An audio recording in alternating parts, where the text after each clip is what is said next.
Hello everyone, નમસ્કાર. આપ સભીનું સ્વાગત છે ગેલેક્સી ઓફ એઆઈ ઉપર.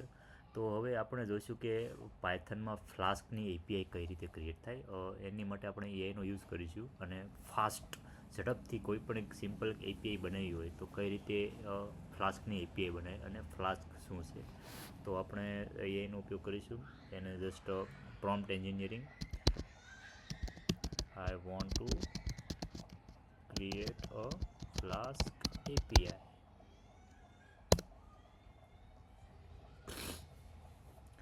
એપીઆઈ મતલબ કે આપણે કહી શકીએ કે એક બેકએન્ડનો કોડ છે, અથવા તો એક એવું કહેવાય કે સર્વર ઉપર આપણે એક એપીઆઈને ડિપ્લોય કરી છે, તો એ એપીઆઈને ફ્રન્ટ એન્ડ અથવા તો જે યુઆઈ ઉપર પાર્ટ છે, યુઆઈનો પાર્ટ, એનાથી એપીઆઈ કોલ કરી શકાય. અને રિક્વેસ્ટ અને રિસ્પોન્સનો કોન્સેપ્ટ આમાં આવે છે કે જેમાં ફ્રન્ટ એન્ડથી રિક્વેસ્ટ કરવામાં આવે છે એપીઆઈને, અને એપીઆઈ કે જે આપણે કોડિંગ કરીને બનાવી દઈએ છીએ એ રિસ્પોન્સ આપે છે ફ્રન્ટ એન્ડને, એટલે કે ક્લાયન્ટને. ફ્રન્ટ એન્ડ એ ક્લાયન્ટ કહેવાય અને એપીઆઈ એ સર્વર કહેવાય.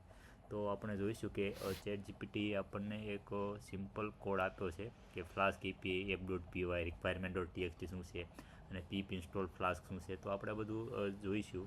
તો એની માટે આપણે કોડ કરવા માટેનું કોઈ પણ તમે આઈડી યુઝ કરી શકો છો. હું મોટે ભાગે વીએસ કોડ યુઝ કરું છું. તો વીએસ કોડ ઇન્સ્ટોલ કરેલું છે અને આ રીતે એક ઓપન કર્યું મેં.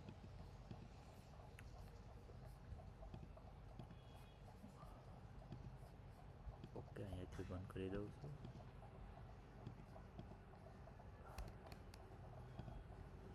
Sorry for the disturbance. તો ડેસ્કટોપ ઉપર જઈ એક ડિરેક્ટરી બનાવું છું, પાયથોન ફ્લાસ્ક. એની અંદર હું જાઉં છું પાયથોન ફ્લાસ્ક, અને અંદર જઈને વીએસ કોડ ઓપન કરું છું. તમે કોઈ પણ રીતે કોઈ પણ એક ડિરેક્ટરીમાં એમટી ડિરેક્ટરી ઓપન કરી શકો છો વીએસ કોડમાં. ત્યારબાદ વીએસ કોડનું ટર્મિનલ અહીંયા તમને મળી રહેશે.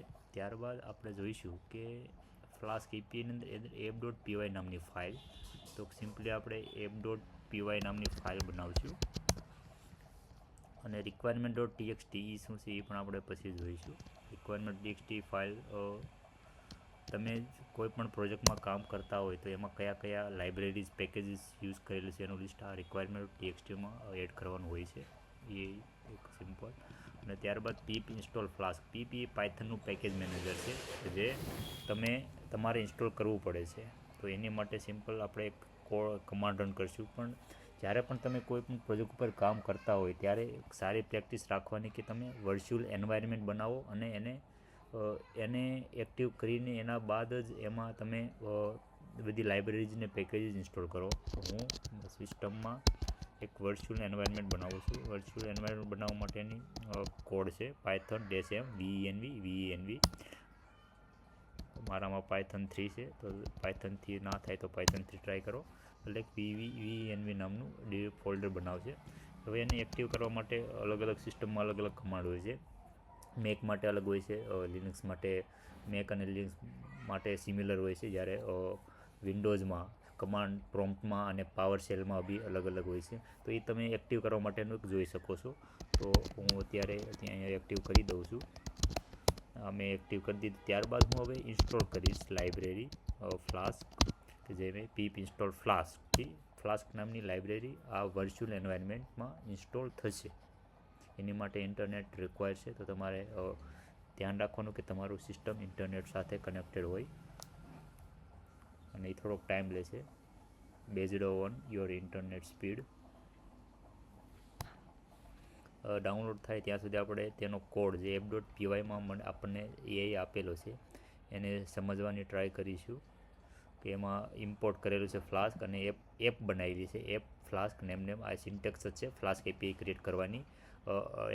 @app.route એટલે કે તમારી એપીઆઈમાં રાઉટ્સ હોય કે કયા રાઉટ્સ ઉપર કોલ વાગે અને શું રિસ્પોન્સ જાય, એની માટે અલગ અલગ રાઉટ્સ ક્રિએટ કરવાના હોય છે, જે તમે એપ રાઉટથી બનાવી શકાય છે. અત્યારે આપણે આ કોડને લઈને એપ.pyમાં ઇન્સર્ટ કરી દઈએ.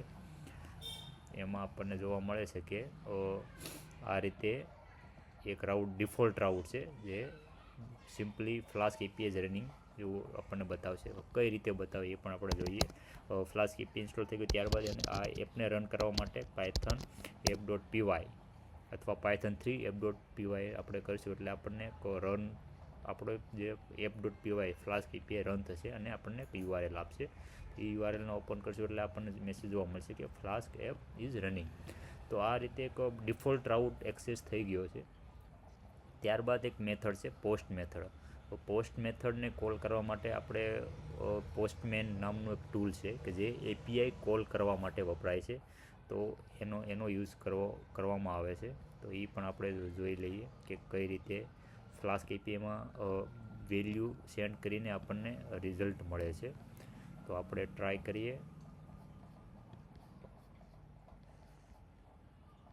અહીંયા આપેલું છે આ રીતે જેસન સેન્ડ કરવાની હોય છે. એની માટે પોસ્ટમેન એક ટૂલ છે, તમે ઇન્સ્ટોલ કરી શકો છો. અને ત્યારબાદ એનો રાઉટ કોલ કરવા માટે આપણને જોવા મળે છે કે અહીંયા 5000 પોર્ટ્સ પર continue without login light weight API client. અહીંયા પોસ્ટ મેથડ અને બોડીમાં જઈને રોમાં જઈને જેસન અને અહીંયા જે જેસન આપણે સેન્ડ કરવાની છે આપણે એપીઆઈને, આપણે એ જેસનની એપીઆઈ એટલે કે એની વેલ્યુ અને બીની વેલ્યુ મોકલશું. અને અહીંયા રાઉટમાં અહીંયા આપણે જોઈ શકશું કે રાઉટ એડ કરેલો છે. તો એડ નામનો રાઉટ આપણે કોલ કરીશું એટલે આપણને રિઝલ્ટમાં આપશે 30. આ રીતે આપણે એપીઆઈને કંઈ પણ વેલ્યુ આપણે આપીશું તો આપણને રિસ્પોન્સમાં એનું રિઝલ્ટ આપશે. તો એ રીતની એક એડિશનની એપીઆઈ કહી શકાય કે ફ્લાસ્ક એપીઆઈ કે જે બે વેલ્યુને લે અને એડ કરીને રિસ્પોન્સમાં આપે. તો આ રીતે એક સિમ્પલ તમે ફ્લાસ્ક એપીઆઈ ક્રિએટ કરી શકો છો અને પોસ્ટમેન દ્વારા એને કોલ કરી શકો છો. તો આ રીતે શીખો અને આગળ વધો. આભાર.